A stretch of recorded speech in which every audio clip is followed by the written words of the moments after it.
ساری بات کا حاصل آپ کے سامنے اس طرح رکھنا چاہتا ہوں کہ یہ دنیا ہے کیا؟ حق اور باطل کا معرکہ۔ قرآن پاک سے یہ پتہ چلتا ہے کہ حق اور باطل ٹکراتے رہیں گے، دنیا ہے، اور جب حق اور باطل میں سے ایک ہی رہ جائے پھر دنیا بھی نہیں رہے گی۔ حق اور باطل میں ایک چیز رہ جائے دنیا نہیں رہے گی۔ دنیا اسی وقت تک ہے جب یہ حق اور باطل کا معرکہ ہے۔ تو حق اور باطل کا جو معرکہ ہے یہ ٹھیک ہے۔ اب آپ بطور مسلمان ہونے کے یہ سمجھیں کہ ہمارا عقیدہ کیا ہونا ہے۔ ہمارا عقیدہ یہ چاہیے کہ آخر فتح اسلام کی، آخر فتح اسلام کی۔ اس وقت دنیا کی طاقتیں آپس میں پر توڑ رہی ہیں، کہیں لڑنے کے لیے، کہیں لڑنے کے لیے، اور کہیں بھیڑنے کے لیے، کہیں جانے کے لیے، ٹکرانے کے لیے۔ چائنا اپنی جگہ، امریکہ اپنی جگہ، سارے انڈیا اپنی جگہ، پاکستان اپنی جگہ، یہ پر توڑ رہے ہیں۔ ساری دنیا اس طرح انقلاب اور تبدیلی سے ٹکرا ہوا ہے۔ تو اس کے بارے میں یہ عقیدہ مسلمان کا ہونا چاہیے کہ آخری فتح اسلام کی ہے۔ اور جو یہ سمجھے کہ جی یہ ہو جائے گا، وہ ہو جائے گا، جس کے بارے میں اسلام کے بارے میں تردد پیدا ہو جائے کہ شاید یہ جیتے گا یا نہیں، تو وہ مسلمان ہی نہیں۔ جو شخص یہ عقیدہ ذہن رکھے کہ ٹکراؤ میں، دنیا کے ٹکراؤ میں، بمبوں کے ٹکراؤ میں، جنگوں کے ٹکراؤ میں، ملکوں کے ٹکراؤ میں پتہ نہیں کیا ہوگا۔ مسلمان کو پکا عقیدہ رکھنا ہے کہ آخری فتح اسلام کی ہوگی۔ معاملات آخر میں طے ہوتے ہیں۔ جب اللہ تعالیٰ نے قرآن پاک میں کہہ دیا کہ اب نصر اور فتح آخری، تو معلوم ہوا کہ دنیا میں کتنا بھی ٹکراؤ ہو، ملکوں سے ملک ٹکرائیں، سمندروں سے سمندر ٹکرائیں، کتنا بھی ہو، لیکن آخری فتح اسلام کی ہے۔ یہ عقیدہ رکھیں گے مسلمان ہوں گے۔ اگر کسی کا یہ عقیدہ ہو کہ شاید یہ طاقتیں جو ہیں وہ اسلام کو کچل دیں، مسلمانوں کو کچل دیں، نہ۔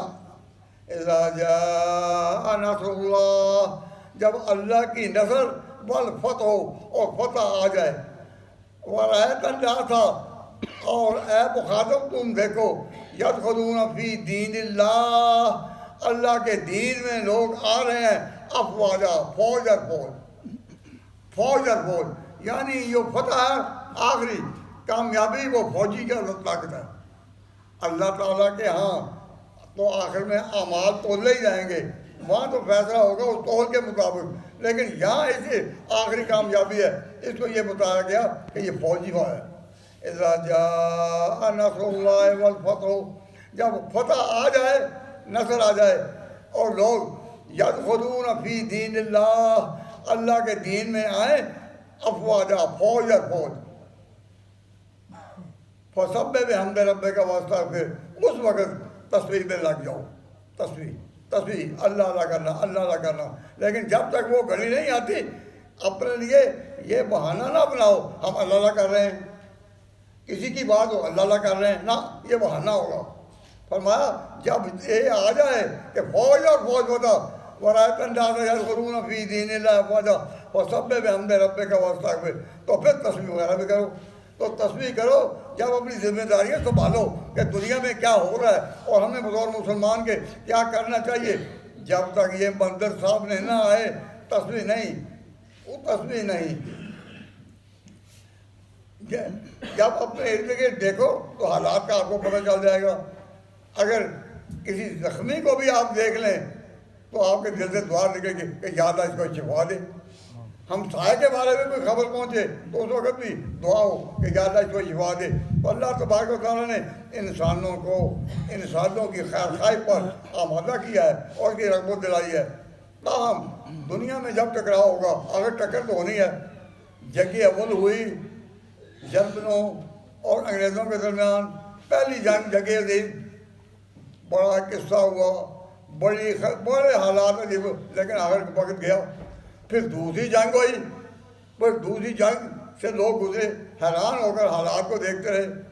اب حالات تیسری جنگ کے لیے یہ اپنے پر توڑ رہے ہیں، اور روز ہر روز یہی خبر آتی ہے اس ملک میں یہ ہو گیا، اس ملک میں یہ ہو گیا۔ تو آپ چاہیں کہ یہ نہ ہو، یہ تو ہونا ہی نہیں، ہونا وہی ہے جو خدا چاہے گا۔ ہم جو چاہیں، ہم کتنا بھی چاہیں، لیکن ہوگا وہی۔ اس کو کہتے ہیں مشیت عزی، مشیت عزی، اللہ کی مرضی۔ آپ دعائیں کریں، محنت کریں، دوڑ دھاپ کریں، یہ ٹھیک ہے سارے، لیکن انجام کا فیصلہ خدا والا ہوگا۔ یہ نہیں کہہ سکتے کہ خدا نے دعائیں قبول کیوں نہیں کی، اس نے حکم دیا ہے تو دعائیں کرنا فرض ہے ہمارا، دعائیں کرنا ہماری ذمہ داری ہے، لیکن فیصلہ کرنا ان دعاؤں پر کہ وہ قبولیت ہوگی یا نہیں اللہ کا کام ہے۔